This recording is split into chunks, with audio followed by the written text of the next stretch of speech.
হতাশা দূর হবে, বলে দিব তিনটা জিনিস, মাত্র তিনটা। কয়টা ভাই? এক, 5 ওয়াক্ত নামাজ। এক কি?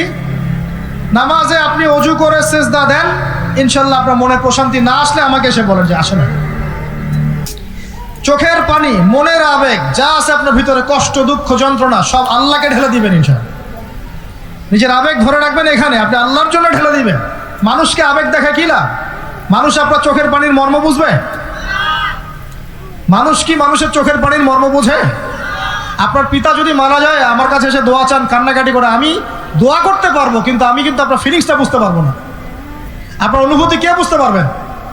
আল্লাহ পাক আপনার ঘাড়ের রগের চেয়েও কাছে আছে। সুবহানাল্লাহ, সুবহানাল্লাহ। আল্লাহ পাক ঘাড়ের রগের চেয়ে কাছে আছে। গতকালকে বাংলাদেশের একজন বরেণ্য আলেমের সাথে একটা কনফারেন্সে ছিলাম। উনি বলছিলেন যে এক ব্যক্তি, এটা শোনেন, এক ব্যক্তি খুব তার শখ যে তিনি সাহাবীদের মতো নামাজ পড়া শিখবেন। কথা বুঝতে পারছেন? সাহাবীদের মতো নামাজ শিখবেন। তো একজন বরেণ্য আলেমের কাছে এসেছেন, এসে বলছেন যে আমাকে সাহাবীদের মতো নামাজ শিখিয়ে দেন। তখন সেই আলেম আরেকজন আলেমের সন্ধান দিয়েছেন, যে তুমি তার কাছে যাও, তিনি শেখাবেন। তো সেই ব্যক্তি একটু অবাক হয়েছেন, কারণ যাকে প্রশ্ন করেছিলেন তিনি অনেক বড় মুহাদ্দিস, আর যার কাছে পাঠানো হচ্ছে তিনি অত বড় মুহাদ্দিস নন, কিন্তু আবেদ, আমল করেন। তাকে গিয়ে বলছেন উনি আমাকে পাঠিয়েছেন সাহাবী বলা নামাজ শিখিয়ে দেন। তখন তিনি বলছেন ঠিক আছে, সুন্দর করে অজু করে আসো, সুন্দর করে অজু করে আসো। অজু করার সময় খালি খেয়াল রাখবা যে আমি অজু করছি শুধু আল্লাহর সন্তুষ্টির জন্য। কি খেয়াল রাখবেন? অজু করছি শুধু আল্লাহকে রাজি খুশি করার জন্য অজু করছে, আর কোনো উদ্দেশ্য নাই আমার।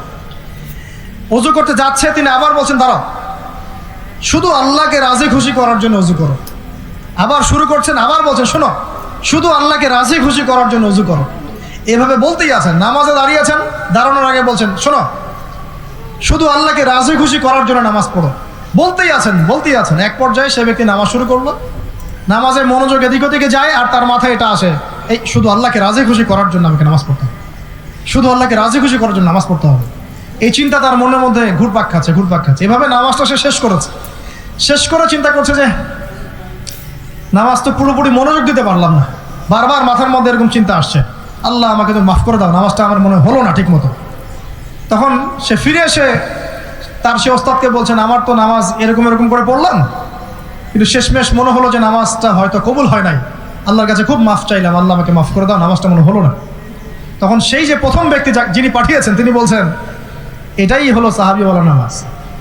তারা আল্লাহকে রাজি খুশি করার জন্য নামাজ পড়তেন, নামাজ শেষ করে আল্লাহর কাছে ইস্তেগফার করতেন, আল্লাহ কিছুই হলো না, কিছুই হলো না। আমার কথা কি বুঝতে পারছেন?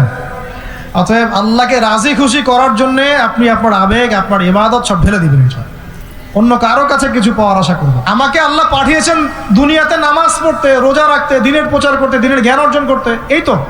তা আমি একজন মেয়ের জন্য জীবন নষ্ট করে দিব কেন? আমি তাহলে আল্লাহর কাছে কি মুখ দেখাবো, আর নবীর কাছে কি মুখ দেখাবো? ওখানে গিয়ে বলবো আল্লাহ আমি আমার অমুক প্রেমিকার জন্য আশেক হয়ে একদম জীবন দিয়ে দিয়েছি, আত্মহত্যা করেছি। গেছে ভাই, যাইতে দেন। যে ব্যক্তি আপনার অবস্থানকে মূল্যায়ন করে নাই সে আপনার যোগ্য ছিল না। এখন আপনি কি করবেন? নিজের অবস্থান উন্নত করেন, আপনার পিছনে লাইন ধরে ঘুরবে ইনশাআল্লাহ। এটাই বাস্তবতা। দুনিয়া খুব খারাপ জিনিস। মানুষ মানুষের অবস্থানকে মূল্যায়ন করে, মানুষ মানুষের অবস্থানকে মূল্যায়ন করে, কিন্তু আল্লাহ রাব্বুল আলামিন আপনাকে সর্বাবস্থায় ভালোবাসেন। আলহামদুলিল্লাহ। এই যে আমরা এখন অনেক পাপ করছি না, আল্লাহ কি আমাদেরকে আযাব দিয়ে ধ্বংস করে দিয়েছেন? আল্লাহ পাক এখনো আমাদেরকে ভালোবাসেন, রহম করেন, অপেক্ষায় আল্লাহ পাক অপেক্ষা করছেন কখন তওবা করবে, আমি তওবা কবুল করব।